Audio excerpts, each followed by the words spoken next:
I sat quietly in the kitchen, gently holding the white ceramic cup in my hands. The warmth from the coffee spread, soothing some of the coldness in my heart. The morning light filtered through the window, casting soft rays on the worn wooden table. It should have been a peaceful morning, but the atmosphere in the house was suffocating.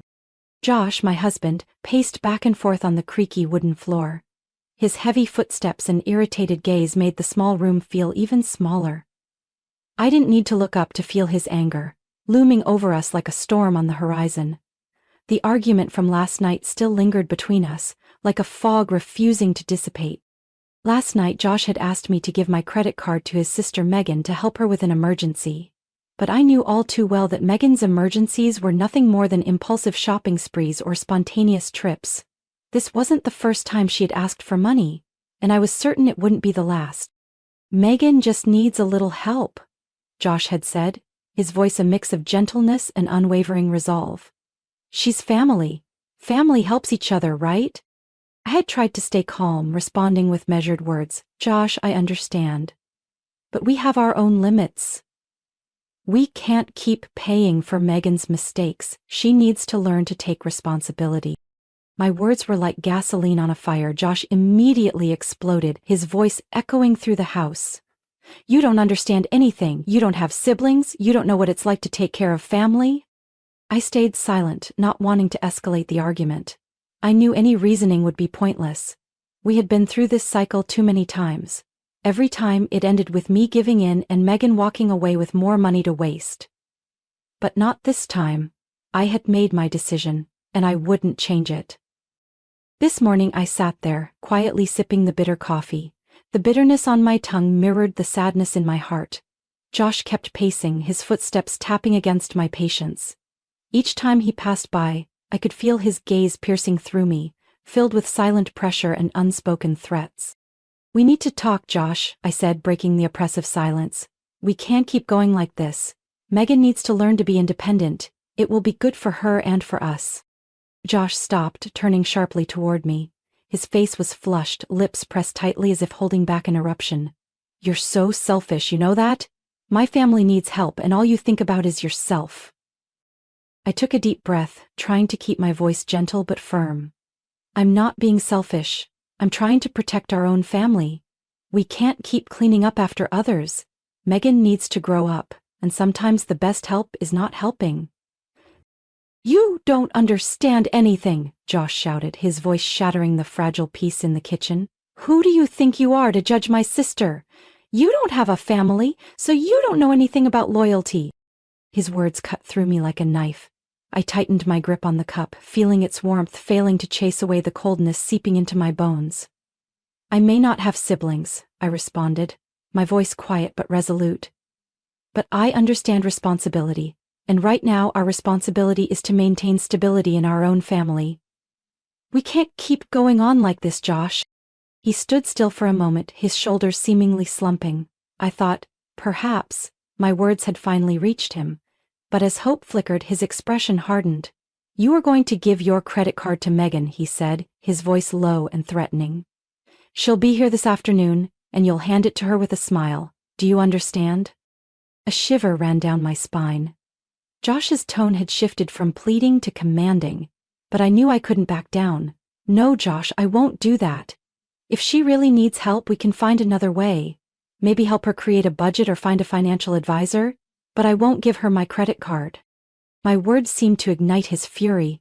Before I could react, he lunged for his coffee cup on the counter. Time seemed to slow as I saw his hand rise, and then the dark liquid arced through the air, crashing onto my face. I gasped, the scalding heat spreading across my skin.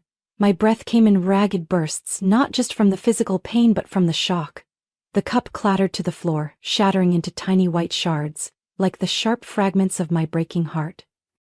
Josh stood there, his face red and his voice roaring. "You'll pay for this. When Megan gets here, you better do exactly what I said or else." I couldn't hear the rest. Everything blurred into chaos. The man who once held my hand at our wedding, who had promised to love and protect me, was now standing before me with a cold gaze and words as sharp as knives. I slowly raised my hands to my face, feeling the raw heat of my skin and the sticky coffee clinging to me. I looked at Josh. at the kitchen that had once been a sanctuary of peaceful mornings, and now it was nothing but a battlefield of brokenness and pain. I stood there, breathing heavily, my face stinging from the hot coffee. The physical pain was nothing compared to the ache in my heart. Everything around me felt alien, as if I had walked into someone else's home, not the place I once called my own. The beautiful memories had become nothing but a fragile shell, barely covering the deep cracks of a marriage long decayed. Josh left the house after shouting threats, the door slamming shut, tearing apart the already fragile silence. I collapsed onto the chair, the kitchen towel in my trembling hands, dabbing at the coffee dripping from my hair onto my collar. Sharp waves of pain radiated through my skin, but I sat still, frozen by an invisible fear. The cold from the floor seeped into my bare feet, dragging me back to the harsh reality. "I can't stay here anymore," the voice in my head echoed, stronger and clearer than ever. The images of what had just happened flashed through my mind: the shattered cup, Josh's fierce gaze, the burning sensation of coffee on my skin. All were undeniable signs that I could no longer ignore. With hands still shaking, I reached for the phone on the kitchen counter. The screen displayed old messages, missed calls from friends I had gradually distanced myself from. Josh didn't like me socializing too much, and I had unknowingly allowed myself to fall into isolation. But there was still one name that made me pause: Clara. My best friend from college, the only one who never turned her back on me despite my countless refusals to meet. Clara always checked in, always left encouraging messages, even when I didn't respond. My fingers trembled as I dialed Clara's number. The phone rang, each tone stretching into eternity. I almost gave up, but then her warm voice broke through. "Hello? Lena?" Hearing her voice, I burst into tears, all the pent-up emotions finally spilling over. "Clara, I need help." Clara didn't ask questions. She simply said, "I'm on my way. Don't worry about anything." I hung up, feeling a weight lift off my shoulders, as if I had grabbed onto a lifeline in a cold, endless ocean. I wiped my face, trying to regain composure.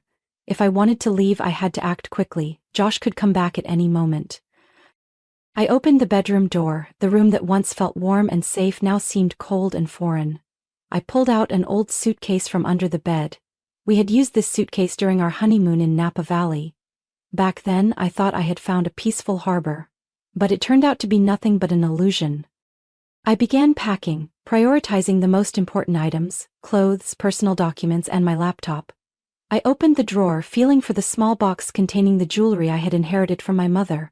I didn't want to leave anything behind, not wanting to give Josh any reason to think I would return. In the corner of the closet, I pulled out a small metal box carefully hidden.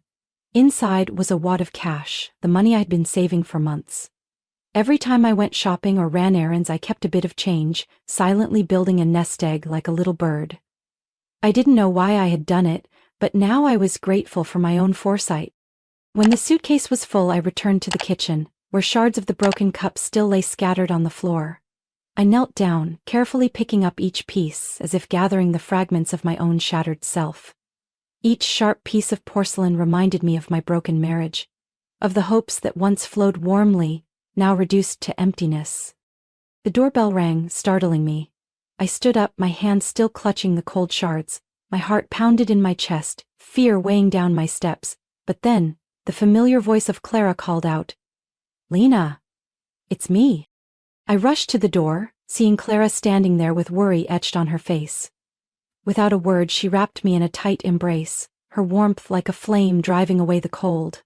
I felt the strength and safety radiating from her, as if all the pain was just a bad dream. "I've got the car ready, we're leaving right now," Clara said, her voice both gentle and determined. "You don't need to bring much. I have everything you need." I nodded, pulling the suitcase behind me. As I crossed the threshold, I looked back at the house one last time. The pristine white walls, the wooden table we had chosen together, the wedding photo still hanging on the wall. All were remnants of a life I no longer belonged to. Clara took my hand, guiding me to the car. When the door closed, I felt an invisible line being drawn. From this moment on, I was no longer the Lena of the past, no longer the submissive and fearful wife. I was stepping into a new journey, a journey to find myself. The car moved forward and the small house faded in the rearview mirror. I felt a sense of relief as if a heavy backpack had been lifted from my shoulders. Clara turned on soft music, the gentle melody soothing me into a rare sense of safety. We didn't speak much during the drive, but Clara's presence was a solid anchor. I didn't need to explain or justify myself, only to know that I was not alone, and at that moment, that was all I needed. Outside the window, the soft golden sunlight bathed the narrow streets, weaving through the lush green trees. The scenery passed by like a slow-motion film, each frame a reminder that life was still moving forward, and I, no matter how many storms I had weathered, still had the chance to start over. Clara brought me to her home in the peaceful suburbs of New Haven. The two-story house with its wide porch and vibrant petunia pots immediately gave me a sense of warmth and safety. I stepped into the home, filled with the cheerful noise of Clara's two kids, 8-year-old Emily and 5-year-old Jake. They ran to hug my legs, bringing a smile to my face, a feeling of finally returning to a real family.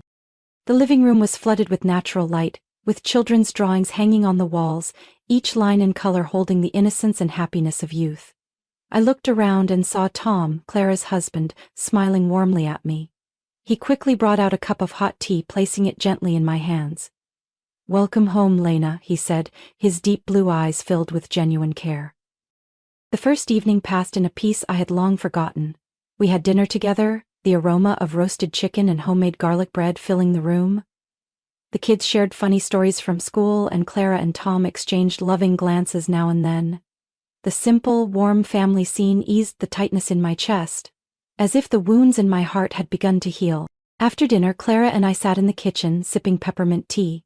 She gently asked about everything, not just about Josh, but also about me, about what I wanted to do next. When I mentioned needing a lawyer, Clara immediately brought up Sarah Thatcher, an old friend of hers. "Sarah is really good at helping women who want to get out of toxic relationships," Clara said. "I'll call her first thing tomorrow morning." The next morning, Clara and I went to Sarah's office. I was so nervous that my hands twisted together under the table. Sarah's office was in an old building with red brick walls and large windows overlooking a green park. She greeted us with a warm smile, her bright brown eyes and professional yet approachable demeanor immediately putting me at ease. "I'm so glad you reached out to me, Lena," Sarah said after listening to my story. "First, we need to make sure you're safe. I'll help you apply for a temporary protection order, and we can start the divorce process whenever you're ready." Sarah talked about my legal rights, how to protect my finances and personal assets. She explained how the divorce process would work, and I felt like the fog in my mind was beginning to lift. What had once been an invisible fear had now become specific, achievable steps. On the way back, Clara suggested I find a job to help rebuild my life. "Do you remember Isabella, my cousin? She just opened a small bookstore in the town center. I can ask if she needs any help." The idea of working in a bookstore unexpectedly warmed my heart. I had always loved books, had once dreamed of becoming a writer before those dreams were crushed during my years with Josh. I nodded, feeling a small spark of hope reignite within me. The next day I met Isabella at her bookstore, the Cozy Nook. The place felt like stepping into another world, tall bookshelves reaching the ceiling, warm golden lights, and the comforting scent of new paper mixed with fresh coffee from the small cafe inside. Isabella, with her short hair and radiant smile, immediately made me feel at ease. "Clara told me about you," Isabella said as we sat in a corner of the cafe. "This store is my dream, but I really need someone to help out. Would you like to give it a try?" Without hesitation, I nodded. "I'd love to. I need to start over somewhere, and this seems like a wonderful place to do that." From the very first day, I fell in love with the work at the bookstore. Organizing new arrivals, recommending books to customers, and especially the peaceful moments sitting in the cozy corner reading, all made me feel like I was slowly rediscovering myself. Each day that passed, I felt stronger, more confident, and less haunted by my past. Isabella was not only a great boss but also a new friend. She always found ways to encourage me, from small things like picking a good book to genuinely supportive words when she noticed I seemed withdrawn. "You're starting over, Lena," she said one day as we arranged newly arrived books, "and I believe you'll find your path." Every afternoon as the sunset cast a golden hue through the bookstore windows, I would sit in the cafe corner, watching people go by and wondering where this new life would lead me.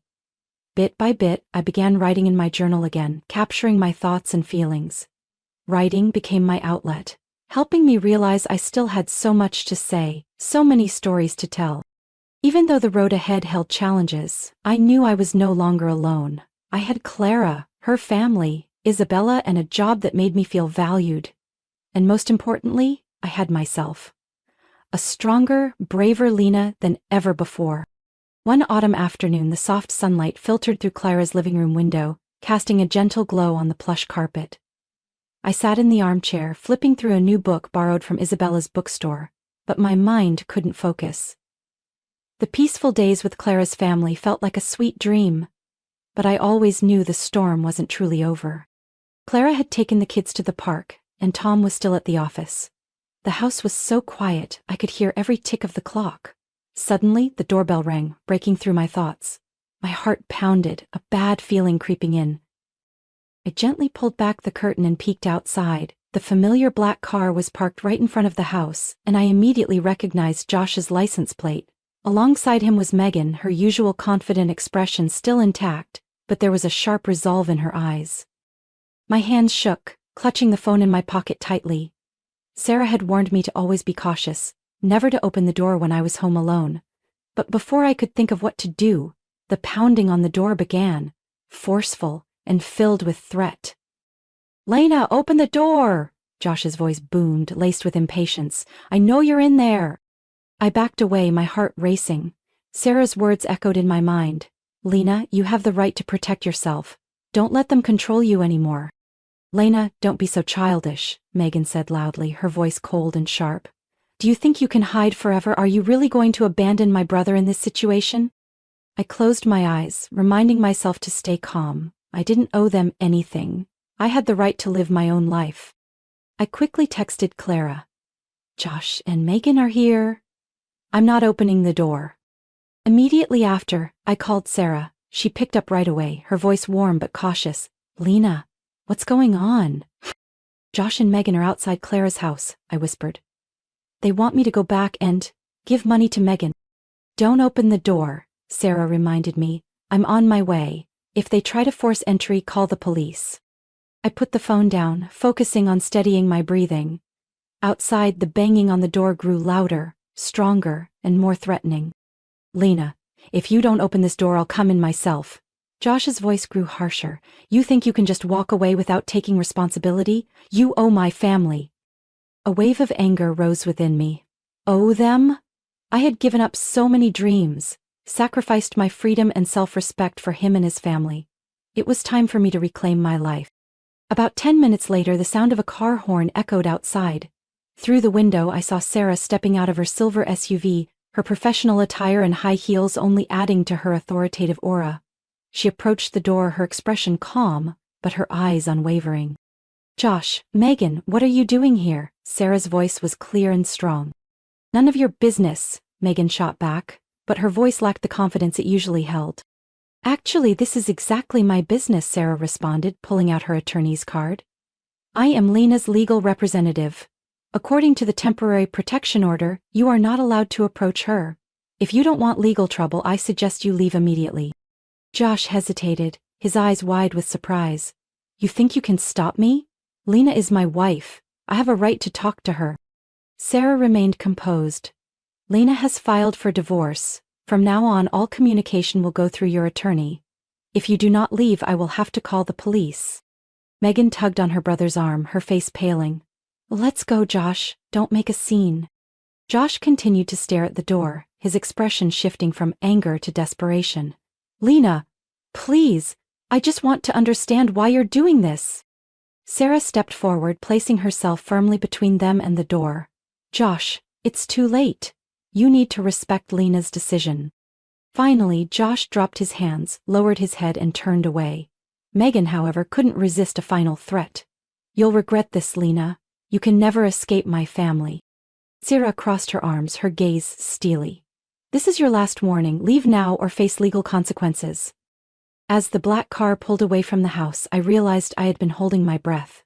Sarah opened the door, stepping inside with a gentle smile. "They're gone. Are you okay?" Tears streamed down my face, but this time they were from relief, not fear. "Thank you, Sarah. I don't know what I would have done without you." Sarah sat down next to me, holding my hand tightly. You are incredibly strong, Lena. Standing up for yourself is never easy, but you did it. This is just the beginning, but I believe you'll get through all of it. For the first time in months, I truly believed I could rebuild my life, break free from the cycle of control and toxicity of the past, and most importantly, I knew I was no longer alone on this journey. In the days following Josh and Megan's appearance at Clara's door, I slowly began to feel true relief. It was as if a heavy backpack had been lifted off my shoulders. I started breathing more deeply and appreciating the crisp morning air. Clara and her family's presence helped me find a sense of home again, but I knew that to truly heal, I needed to start building my own independent life. One Saturday morning, while sipping a hot cup of coffee by the window, I came across a flyer for a community yoga class. Find inner peace. The bold letters on the pastel-colored paper seemed to whisper directly to me. I used to love yoga. It was a time when I connected with myself, but during my years with Josh I had forgotten that passion. I decided to try the class. The yoga studio was in a small cultural center near Isabella's bookstore. The room was filled with natural light, yoga mats spread out across the polished wooden floor.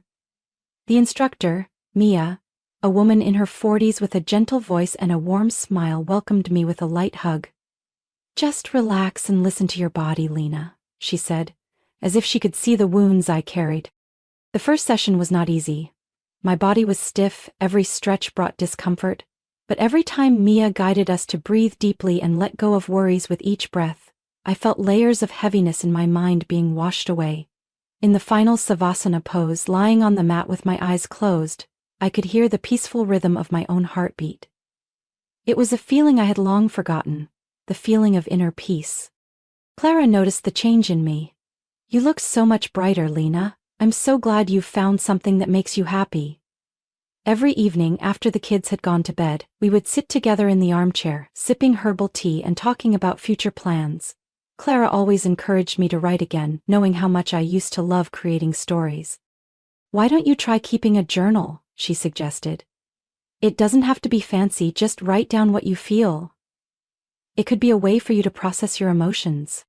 I started writing, initially just short lines about my feelings each day, but gradually stories began to take shape. I wrote about a brave woman weathering the storm, about the journey of finding oneself after the darkness. Each page felt like a step forward on my path to healing. Working at the bookstore also made me fall in love with life again. Isabella, with her enthusiasm and positive energy, always found ways to make each workday enjoyable. On quiet afternoons when the customers had gone, we would sit by the cash register sipping chamomile tea and sharing our favorite books. Isabella even suggested I write a few book reviews for the store's blog. You have such a genuine way with words, Lena. I'm sure our customers will love what you share. Gradually I began to earn a stable income and started thinking about finding a space of my own. Sarah, with her thoughtful and dedicated approach, helped me manage the legal proceedings of my divorce. She also encouraged me to bravely look for a small apartment, a place where I could truly start over. I found a charming studio apartment in the suburbs.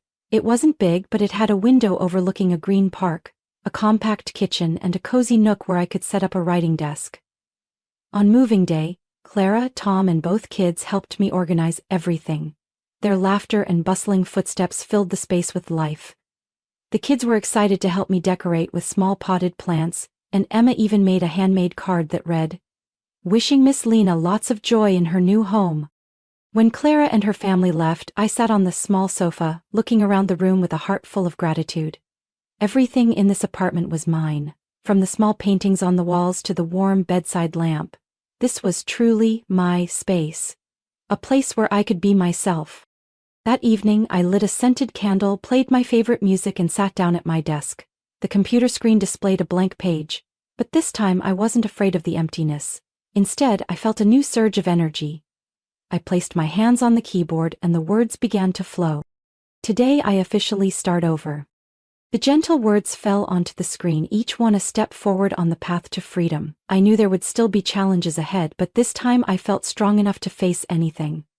The night had already fallen outside, but in my small room the light remained on. I wrote until my fingers ached, until I truly felt I had found myself again. A stronger, freer Lena, filled with hope. I sat by the window of my small apartment, the soft glow of the evening sun filtering through the white curtains, casting gentle patterns on the wooden floor. In front of me, my laptop remained open with my nearly finished manuscript. The Awakening. That was the title of my first novel. A story about the journey of finding oneself. Not just mine, but also that of many other women out there. My novel was almost complete. Each page was a step forward, each little story within carried hope and strength. I wrote about sleepless nights, about pain and heartache, but I also didn't forget to write about the glimmers of light, about the hands that reached out to me when I needed them most. A message popped up on my phone screen. It was Clara. "Still coming over tonight? The kids are so excited." I smiled, replying immediately, "Of course, I'll bring a few new chapters for you to read." I stood up, stretched, and stepped out onto the balcony. The cool air carried the gentle scent of wildflowers from the roadside. I looked down at the small street, where children played, their laughter echoing through the air. A sense of peace wrapped around me, as if all the past hurts had truly been left behind. Since moving into this apartment, I had found a new rhythm of life. Every morning, I woke up early, brewed a fragrant cup of coffee, and began to write. My job at Isabella's bookstore made me feel valued, meeting people who loved books and hearing their stories. Isabella had even started planning a book signing event for me if The Awakening got published. The thought filled me with both excitement and motivation. That evening I went to Clara's house. Her warm home, filled with soft yellow lights and the smell of freshly baked goods, instantly made me feel welcome. The kids ran to hug me, their small embraces overflowing with love. Tom was busy grilling in the backyard, sharing funny stories that kept everyone laughing. In that moment I realized I had truly found a family, not through blood, but through genuine love and connection. Clara and her family showed me that no matter how many storms I had faced, I could still find a rainbow. When dinner ended, Clara pulled me aside, her eyes bright with excitement. "I have good news for you," she whispered. "Sarah just called me. Your divorce has been approved by the court. All the paperwork is finalized. You are officially free, Lena." My heart seemed to stop for a moment, and then the emotions burst forth. I hugged Clara tightly, tears streaming down my face, but this time they weren't tears of sorrow. They were tears of liberation, of joy, and of hope. I was truly free, not only legally but also in my soul. That night, when I returned to my apartment, I opened the windows, letting the cool night breeze fill the room. I sat at my desk, reopened the manuscript I had been working on. The cursor blinked steadily on the blank screen, but this time, I knew exactly what I wanted to write. Tomorrow is a new day. I used to be afraid of each morning, but now, I embrace it with gratitude. The sun will rise and I will continue walking my own path, with an open heart and a free spirit. This is not just the end of an old chapter, but the beginning of a bright new one in my life. I clicked save, closed my laptop, and stepped out onto the balcony. On the horizon, the city lights sparkled like stars, reminding me that life goes on, that so many beautiful things are still waiting for me ahead. I took a deep breath, feeling the breeze caress my skin. Everything was peaceful, and I knew that at last I had found myself. My story was still unfolding, but this time, I was the one holding the pen, writing new chapters with courage and love for myself. Lena's story is not just a journey of overcoming pain and finding oneself, but also a testament to the inner strength that lies within each of us. In real life, we all face challenges, sometimes even deep wounds from toxic relationships or unfair circumstances. However, just as Lena did, as long as we are brave enough to set boundaries, love ourselves, and seek help when needed, everything can change. Life always offers new opportunities to those who stand up and continue writing their own story. What do you think of Lena's journey and her courageous decision? Share your thoughts in the comments below. Don't forget to hit follow to stay tuned for more meaningful and real-life stories about family life in upcoming videos.